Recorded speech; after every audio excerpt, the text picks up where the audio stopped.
In 1987, Brisbane Brothers Rugby Club dominated the competition, and under John Connolly and led by Tony Shaw and Chris Handy, they played a 10-man style of rugby which was highly successful. They won the minor premiership and went on to win 4 finals, including the grand final. I was a former Brothers captain and was and still remain a devoted Brothers supporter. In 87, I had just left teaching and was working for the Queensland Rugby Union as a development officer. Myself and many others were concerned that Brothers' style of play, successful as it was not one that promoted the game, and certainly not one that left spectators, other than Brothers supporters of course, very excited. It was at that time I devised 2 simple parameters that could objectively provide a description of the style of play. It was the attack ratio was the first, and passes per attack the second. Now, the attack ratio was a measure of how much kicking a team was doing, as opposed to passing the football, and passes per attack was a measure of attacking variety. Now, to explain both these parameters, the attack ratio is the ratio of the general play passes to general play kicks converted to a percentage. Now, by general play passes, I mean all passes in the game other than clearance passes. After all, a scrum half can pass to a first receiver who kicks the ball away every time, and you have simply no play. So that the general play passes in this example here, if you add up all the passes in the game and you take away the scrum half passes or the clearance passes, divided by general play kicks, and in this particular example here, suppose there were 100 passes in the match, 50 were clearance passes, and there were 25 general play kicks, and that percentage would be 200%. And that simply means that a team has passed the ball twice as much as they've kicked it. 50%, of course, would mean that they've kicked the ball twice as much as they've passed it. Now, the average passes per attack. What this is the total passes made in attacking plays divided by the total number of attacking plays. Total passes in attacking plays. You look at all phases from scrum, line-out, breakdowns, from general play when a player receives a ball from a kick. Any attempt at an attack represents an attacking play. So you total up all the number of passes made in attacking plays, that includes the clearance passes, and you divide it by the number of attacking plays. So for example, if there were 90 passes in total made in attacking plays, and there were 50 attacking plays, then the ratio would be 1.8. That seems very low, but in actual fact, in all 280 matches analysed, at all levels from 1987, the average is about 1.4. The tables and graphs here show the highest and lowest attack ratios for all 251 senior level matches analysed from 87 to 2019. The highest, first of all, the highest attack ratio recorded was 2,425 by the Brumbies in a match against the Reds in the year 2000. These are the top 5, remember, so 2000 looks like it was a pretty good year. The bottom of that table, but still very, very good, was 1,075 by the Highlanders against the Brumbies. This is an interesting one here, which will be featured later on in this segment. But in the Currie Cup final in 1997, the Stormers against the Bulls achieved an attack ratio of 1,000, nearly 1,600, which means they passed the ball 16 times more than they kicked it. And the graph below just is a representation of that table. What about the lowest attack ratios? Oh, well, let's have a look at this one. The lowest recorded attack ratio was 24%, and that was the Reds versus the Sharks in 1994, and that in fact was the Super 10 final, when the Reds were the first winners of basically the Super Rugby Championship. 24%. In other words, they kicked the ball they passed the ball 1/4 of the number of times that they kicked it, or they kicked it 4 times more than they passed it. At the bottom of that table, still not looking really great, was the Box against England in a World Cup quarter-final. Their attack ratio was 47%, which means, of course, that they kicked it twice as much as they passed. And once again, the graph simply reflects that. If you look at the passes per attack now, passes per attack is an extremely important parameter to me, because one of the fundamental principles of attacking rugby is to vary the type and point of attack. Now, I can't see how it's possible to vary the type and point of attack unless you're passing the football. The less passes, obviously the less variety in a team's attack. So up here, the highest passes per attack. Well, the Stormers against the Bulls. That was this match mentioned earlier, 1997. The Stormers achieved a passes per attack of 2.8, remembering that the average is less than 1.4. Down the bottom, the Black, still not the bottom really, this is still high. The fifth highest was the Blacks against the Box in 1999, 2.29. And both those World Cup final matches here involving the Blacks in England also represented very high passes per attack. Once again, the graph reflects that. If looking at the lowest now, the lowest passes per attack are recorded. Well, the lowest was by England against France as a World Cup pool match in 1991. Passes per attack, 0.42. They made less than a half pass per attack. How could that be? Well, there were so many pick and drives, which of course there's no passes in a pick and drive. So when everything averages out, this was less than a half a pass per attack. Sixth in line here was the Reds versus the Sharks. That same Super 10 final mentioned before. They passes per attack was less than 1, 3/4 of pass on average in that match. Yeah, remember earlier on in segment 1 of this presentation, I mentioned the things that were making sevens rugby extremely popular. Well, if you look at passes per attack as one, for example, remembering that the average passes per attack in 15-a-side rugby is 1.5 and the 1.4, and the highest ever recorded was 2.8. Well, in this final between New Zealand and Aussies, in the final, the passes per attack by Australia was 3.8. Australia were pipped at the post in that particular game, and unfortunately it was a result of 2 rather dubious yellow cards given against the Australian team.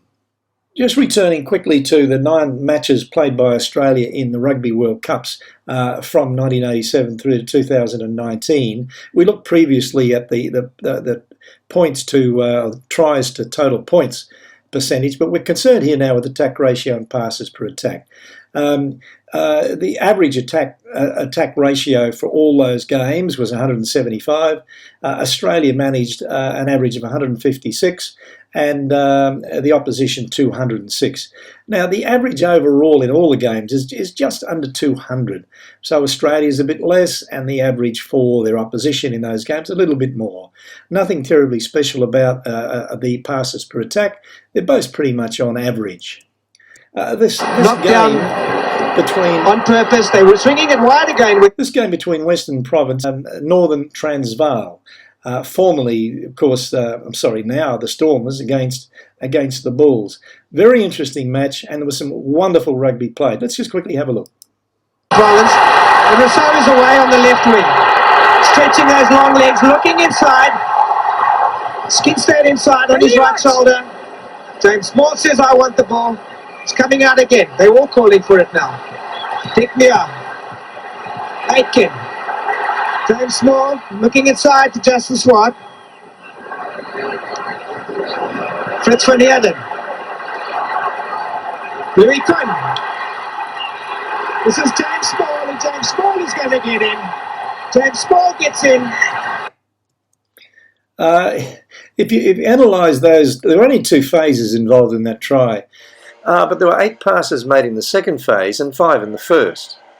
This is the players that handle the ball while scoring that try. The red numbers there, of course, represent the forwards, 8, 7, 6 and 1, that also handle the ball in that try-scoring movement. So 2 phases, 13 passes, the passes per attack would be 6.5. Now, that's only over 2 phases, of course, so you wouldn't expect that to be anything like that for the whole match. But remember, this was the match where the highest passes per attack ratio was recorded of 2.8. This is a try score now, in the same game. Looking to spread it wide. Double skip pass. Justin Swart. Justin Swart out of 1 tackle. This is pressure. I want to consolidate this ball now. Getting a little bit loose. Kristen Stewart looking on his inside. James Small, lovely little touch. Peter Rousseau. Corner pressure. This is Louis Kuhn. Has he got the legs? I think Kuhn's going to go all the way. Louis Kuhn. Just looking at the stats from that match just briefly here, that game was won 52-34, so it was quite a close game. Remember, it was a final. And a total of 12 tries were scored, 8 by the Western Province, 4 by Northern Transvaal. But look at these figures here. Western Province achieved an attack ratio in this game, in a final, of nearly 1,600, which means they passed the ball 16 times more than they kicked it. Quite incredible in a finals match. But their opposition also 6 times more than they kicked the ball. Quite remarkable. And their passes per attack, that was actually the record, and also above average for the opposition. We've already looked previously at this Queensland-France match, and I don't want to go back to it now, but I do want to focus on this particular set of statistics. Now, Nudgee College is one of Brisbane's top rugby playing schools. The coach was Tommy Barker. Now, Tommy Barker has been one of the most successful and highly regarded schoolboy coaches in Australia. He had a really strong belief in what rugby was capable of, and he always coached an expansive style of rugby. And these statistics here reflect that. If you look at, now admittedly this first game against Brisbane Grammar was it was a complete runaway, Nudgee scoring 9 tries to 1. But however, look, the attack ratio was 3,425. They passed the ball 34 times more than they kicked it. In other words, they hardly kicked the ball at all. And their passes per attack, 2.15. Remember, the average was 1.4. So that's an extremely great statistic as far as the style of play and the variety of attack that they used. You could look at Brisbane State High School, their match, but go down to the last one. This is 91 now. Much tighter match, 16-13, 1 tries all. But Nudgee still, 563, 600 say. They passed the ball 6 times more than they kicked it, and once again 1.9 is a very, very high statistic for passes per attack compared to an average. The different ways to win rugby matches can indeed be extreme. Let's look at two grand final matches held in Brisbane, one back in 1987 and one in the year 2000. The first one, Brothers versus West, held at Ballymore. In that grand final, Brothers won this game at 12-9, but there were no tries scored. 4 penalty goals to 3 won the Brisbane grand final. This is quite incredible as well. This is saying that Brothers had 5 successful attacks. They breached the gain line from scrum, line out, ruck and maul 5 times. But look at this. I mean, I just find this almost impossible to believe. But the opposition West breached the gain line only twice in the entire game. However, we're looking at these parameters. The attack ratio for Brothers was 42%. Now that meant that they passed the ball half as much as they kicked it, or they kicked it twice as much as they passed. And West were guilty of exactly the same thing. There weren't any passes per attack figures done for that particular game. West and Souths for the second one back in 2000 now. Souths won that game 34-30. They scored 5 tries to 4, total of 9 tries. There were 44 successful attacks by West and 71 by Souths. Souths coming back here, their attack ratio was nearly 1,200, meaning they passed the ball 12 times more than they kicked it. Now, it's probably no coincidence here, but the team, that Souths team, the club team, was coached again by Tom Barker. The same Tom Barker we mentioned was coach of Nudgee in that schoolboy era. 12 times more than they kicked it. Their passes per attack in that game, well, for both, were a little bit above average for both of them. Featured in this video I'm about to play is a try scored by West, in fact the losing team. Here's a turnover by the look of it. It is indeed. Callum Hughes. They've got an overlap here as it goes to Chris Latham. Has he got the speed to outrun the cover of the fence? He's away. Latham sends it nicely back inside of Thompson. Over the top then. And kept alive too. Latham once more. Latham is not support by Garden. That will score. 2 matches, 2 grand finals, same city, same competition, and both finals were won by teams playing totally different ways. This was once thought to be a strength of the game, but the code is no longer an amateur one. Which style is necessary to ensure the success, indeed the very survival, of the code in this professional era? A correction and apology due here. Andrew Slack, who of course is one of our group seeking changes, has just seen this video and was very quick to inform me that the Brothers Wests match we've been working on or looking at was the 1987 preliminary final and not the grand final. He knows that because he in fact played in that the real grand final between Brothers and Souths, and they were narrowly beaten 20-19, and he was the captain. A quick look at the relevant stats, however, from the real grand final paints a similar but not quite as extreme a picture. As we see here, there were 5 tries scored in that game as opposed to none in the game we're looking at before. But looking across a bit further, go across the attack ratio. Once again, notice attack ratios of 45 and 80 being less than 100 means that the ball was kicked more than it was passed. Look at the successful attacks. Now this is going from 87 to 2000, remember, before and after 96. Where the use it or lose it law was brought into play. There were 22 successful attacks in 87 in that grand final, as opposed to 71 and 44, which is 115 in 2000. Go right over the left-hand side and look at the ruck and maul totals. In 87, there were 23 ruck and mauls in total. 22 resulted in possession. As opposed to 2000, where the total number of ruck and mauls became 164, with 152 resulting in possessions. A massive difference to the types of possession the teams were getting over that from 87 through to 2000.